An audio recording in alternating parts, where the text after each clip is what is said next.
नमस्कार दोस्तों, उषा की आवाज चैनल में आप सभी का स्वागत है। हमारी आज की कहानी है अंधी नफरत। ललिता देवी अपने कमरे में बैठी रो रही थी, लेकिन अब रोने का क्या फायदा। सब कुछ तो उन्होंने ही किया था। आज उनके कारण ही तो उनके बेटे की गृहस्थी टूट गई थी। रोज रोज की किचकिच से तंग आकर नव्या दोनों बच्चों को लेकर घर छोड़कर चली गई थी। उनका बेटा विवेक, जो कभी शराब को हाथ तक नहीं लगाता था, वह अब अक्सर शराब पीकर घर आने लगा था। अब तो विवेक बहुत चुप चुप रहने लगा था, ना खाने का होश ना पीने का। ललिता जी वह पहले से ही कान की कच्ची थी। हर किसी की बातों पर आंखें मूंदकर विश्वास कर लेती थी। उनकी इन्हीं आदतों से उनके पति सोमनाथ जी भी बहुत परेशान रहते थे। वह अक्सर उनको समझाते कि ललिता, आप समझदार बनो, हर किसी की बातों में मत आया करो। आजकल के लोगों से दूसरों का सुख नहीं देखा जाता है। वह तो आग लगाकर हाथ सेकते हैं और पीठ पीछे हंसी उड़ाते हैं। ऐसा करके आप अपना घर बर्बाद कर दोगी। पर ललिता जी, उनको तो कभी कोई असर ही नहीं होता था।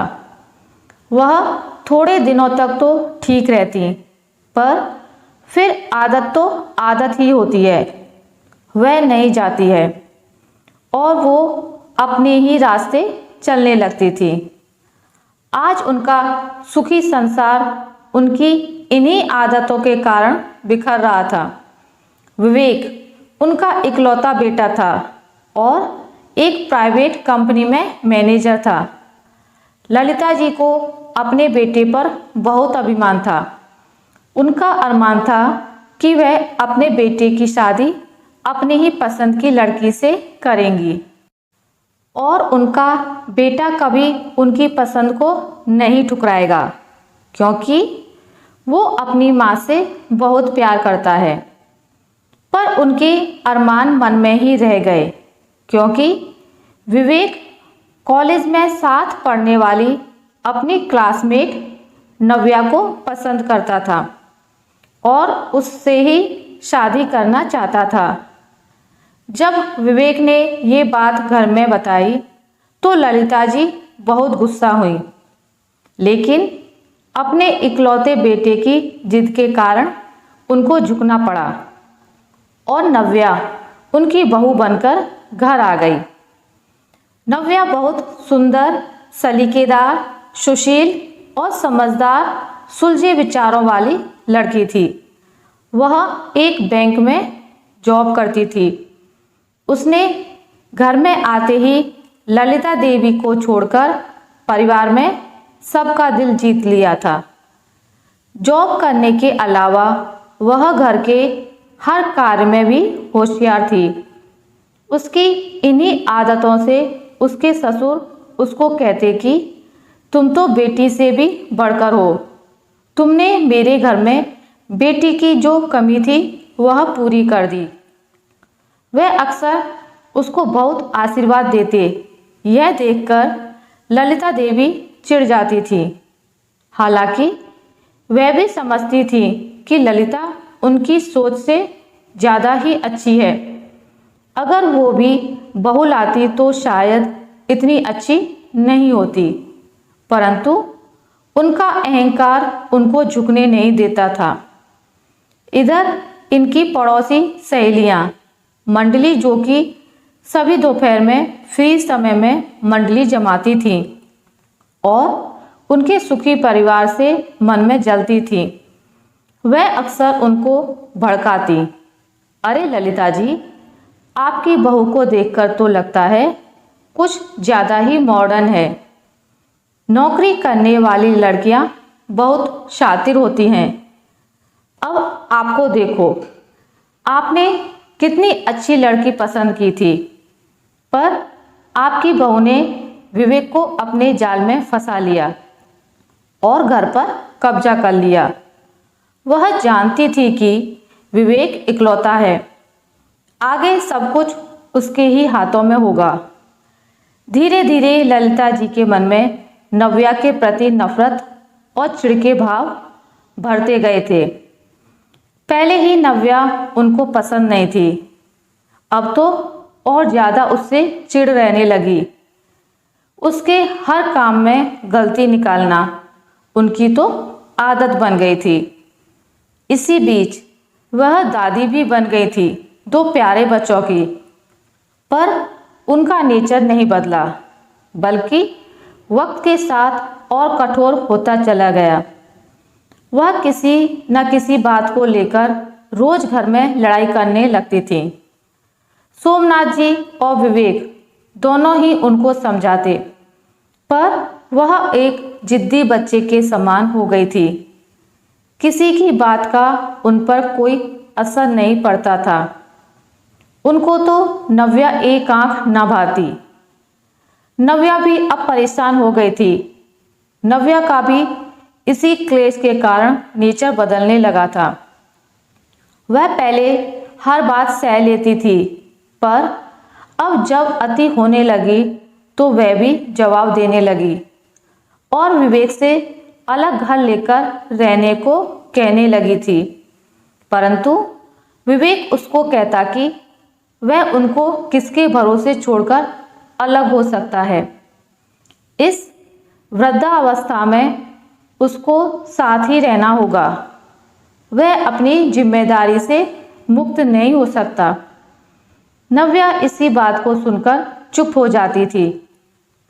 घर का माहौल खराब होने लगा था। ललिता जी कुछ सुनने समझने को तैयार थी ही नहीं। इसी बीच जब नव्या का प्रमोशन हुआ और बैंक की मेन ब्रांच में ट्रांसफ़र कर दिया, इस कारण उसका काम का समय भी बढ़ गया था। वर्कलोड ज़्यादा होने के कारण वह अक्सर देर से आने लगी थी। घर में सारे काम के नौकर रख लिए थे, फिर भी वह कोशिश कर बहुत काम करके जाती थी। माँ को और कोई शिकायत का मौका ना मिले। अब ललिता जी की सहेलियाँ उसके देर से आने पर भी उनको कहती, अरे बैंकों में तो समय पर छुट्टी होती है, आपका विवेक तो जल्दी आ जाता है, पर बहू ऐसी कौन सी बैंक में जाती है जहां इतनी देर तक काम होता है। ये सब सुन सुनकर ललिता देवी विवेक को भी भड़काने लगी थी। विवेक जो रोज रोज की क्लेश से वैसे ही परेशान था, वह अब नव्या पर बेवजह गुस्सा होने लगा था। आखिर दोनों के बीच हर मुद्दे पर लड़ाई होने लगी थी।